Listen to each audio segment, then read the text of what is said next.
नमस्कार, सपा समाचार में आपका स्वागत है। पेश है आज की प्रमुख खबरें। फतेहपुर जिले के ललौली थाना क्षेत्र के ललौली कस्बे समेत यमुना तटवर्ती इलाकों में यमुना नदी का जल स्तर लगभग 2 मीटर ऊपर होने से लोगों को मुसीबत में इजाफा हो गया है। यमुना नदी के बढ़े जल स्तर से एक बड़ी आबादी को प्रभावित किया है। कई हजार बीघा फसल जलमग्न हो गई है, जिससे लोगों के सामने रोटी रोजी समेत तमाम चीजों की मुसीबत का अंबार लग गया है। यमुना के लगभग 2 दर्जन से अधिक गांव बाढ़ से प्रभावित हैं। ऐसे में लोगों के लिए राहत और बचाव कार्य के लिए जिला प्रशासन ने पूरी तरीके से कमर कस ली है।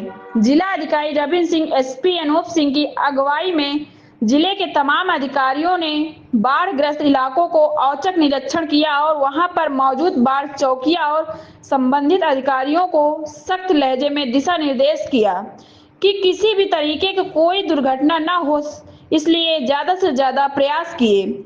साथ ही उन्होंने बताया कि बाढ़ग्रस्त इलाके में राहत कैंप बना दिए गए हैं। जिन लोगों के घरों में जल भराव जैसी स्थिति है, उनको राहत कैंप में ले जाने का काम किया जा रहा है। साथ ही उन्होंने बताया कि कम से कम जन हानि हो, इसलिए इंसानों के साथ साथ जानवरों के चारे और तमाम बंदोबस्त किए जा रहे हैं। किसी भी तरीके से के लोगों को बाढ़ में पानी में न जाने की उन्होंने अपील की है। जिला अधिकारियों ने बताया कि किसी भी जल भराव और बाढ़ग्रस्त इलाके में कोई व्यक्ति लापरवाही न करे, जिससे किसी तरह की जन हानि का सामना न करना पड़े। बता दें कि ललौली थाना क्षेत्र समेत तमाम इलाकों में जल भराव होने से लोगों के सामने 2 वक्त की रोटी का संकट खड़ा हो गया है। फतेहपुर जिले से होकर गुजरने वाले बांदा सागर और लखनऊ हाईवे पूरी तरीके से बंद है। चिल्लापुर होकर जाने वाले इस हाईवे में जल भराव होने की वजह से हाईवे को पूरी तरीके से बंद कर दिया गया है। स्थानीय पुलिस की मदद से लोगों को आने जाने की परमिशन नहीं है। साथ लोगों को राहत शिविरों और बचाव कर काम तेजी से किया जा रहा है। सपा समाचार ब्यूरो फतेहपुर। ये लमसम पूरी 12,000 बीघे है पूरी फसल, और इसमें तिल बोई हुई थी। सारी फसल बर्बाद हो गई। ना तो यहाँ कोई सरकार से मदद मिलती है, ना कभी मिली है, और ना कोई शासन, ना कोई प्रशासन कोई सहायता नहीं देते यहाँ, ना कोई आर्थिक मदद मिलती है हम लोगों को। बस जो भी आता है इधर उधर से घूम के पलटूपुर, सीधा पलटूपुर, वहाँ ज़्यादा से ज़्यादा कितने घर होंगे? 200। यहाँ कितने? यहाँ लमसम 1.25 लाख के ऊपर ही मान के चलो। ये कस्बा है, गांव नहीं है। अच्छा। ये 3 किलोमीटर में बसा हुआ है। पूरा 3 किलोमीटर प्रभावित है। अच्छा। पूरा आप देख लीजिए जिस तरीके से बाढ़ है। कम से कम 25 से 30 जो है कल से है, शाम से कल 7 बजे से यहाँ सड़क के ऊपर पानी चढ़ने लगा है। बाकी कोई सेवा का समाधान नहीं है, यहाँ कोई व्यवस्था नहीं है। और जो भी जो है आता है यहाँ जो है टोटल पलटूपुर जितने भी अधिकारी आते हैं। कौन सा कस्बा है ये? सब ये ललौली है। अच्छा। ये खास ललौली। ये कल शाम 7 बजे से रोड के ऊपर पानी आ गया है और कोई सुनने वाला नहीं, कोई कहने वाला। टोटल जो है पलटूपुर जाता है। नहीं तो प्रशासन ने कैंप तो लगाया है? नहीं, कहीं कैंप नहीं लगा, कोई सेवा नहीं है, कोई समाधान नहीं। कहाँ कैंप लगा है? आप कोई बताएगा तब तो जाएंगे पब्लिक।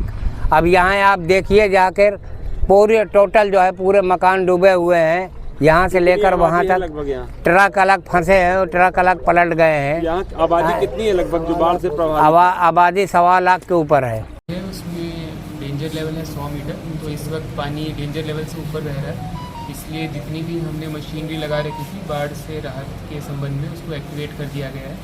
आज सभी विभागों के अधिकारियों द्वारा पलटू का पूर्वा गाँव का भ्रमण भी किया गया था।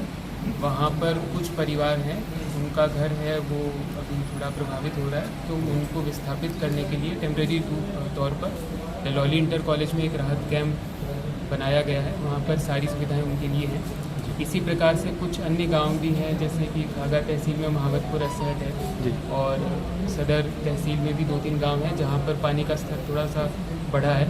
तो वहाँ पर भी हमने ये निर्देश दिए हैं कि इन सभी प्रभावित गांवों में जो राजस्व के कर्मचारी हैं और जो ग्राम विकास के कर्मचारी हैं वो रोस्टर बनाकर परमानेंटली कैंप करें, वहीं पर रहें, वहाँ के लोगों से संपर्क में रहें ताकि जैसे ही हमें सूचना मिलती है कि और भी लोगों को विस्थापित कराना है तो हम तुरंत उनको करा सकें। इसी प्रकार से जो प्रभावित परिवार हैं उनके पशुओं को भी एक सुरक्षित स्थान पर रखने के लिए जगह आइडेंटिफाई कर ली गई है, वहाँ तक भूसा भी पहुँचाया जा रहा है। हर एक गाँव के लिए स्वास्थ्य विभाग की और पशु चिकित्सा विभाग की टीमें भी बनाकर एसडीएम्स के डिस्पोजल पर रख दी गई हैं। और मैं एक और अपील करना चाहूँगा सभी लोगों से कि क्योंकि अभी भी पानी का स्तर बढ़ रहा है, इसलिए सब लोग इस बात का ध्यान रखें कि ऐसी जगहों पर नहीं जाएं जहाँ पे ज़्यादा जल भराव है या फिर जल का बहाव की जो स्पीड है वो ज़्यादा है, और जहाँ पे सड़क पर पानी आ गया है तो वहाँ पे बहुत आवश्यक हो तो ही जाएं, अन्यथा थोड़ा सा अवॉइड करें और अकेले न जाएं और बच्चों को भी दूर रखें। आप देख रहे हैं शपथ समाचार।